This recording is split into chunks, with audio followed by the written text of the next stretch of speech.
Hi everyone, welcome. In our previous lessons we were working with regular ER verbs in the present tense that have some slight spelling changes. These were regular GER verbs.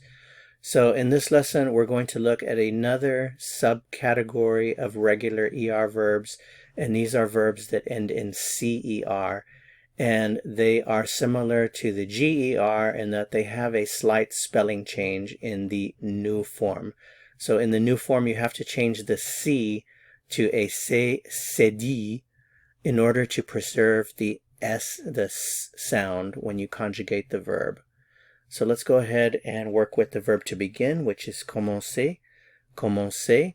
Notice it's a CER verb. It's still considered a regular verb, but it's going to have this one slight spelling change in the present tense. So remember, the first thing to do is remove the ER from the infinitive, and we're left with the root. So here's our root, and all you have to do is add your endings to the root. So if I want to say I begin, it would be je commence. Je commence, I begin.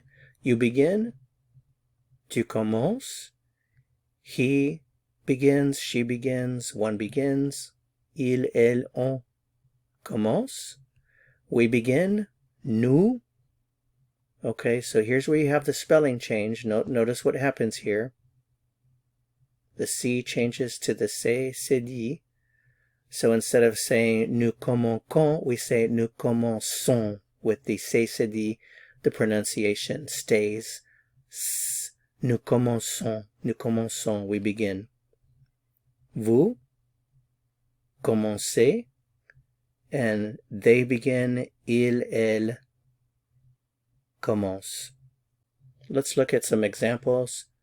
To begin doing something is commencer à, followed by the infinitive. So if I want to say I begin to work or I start working, it would be je commence à travailler.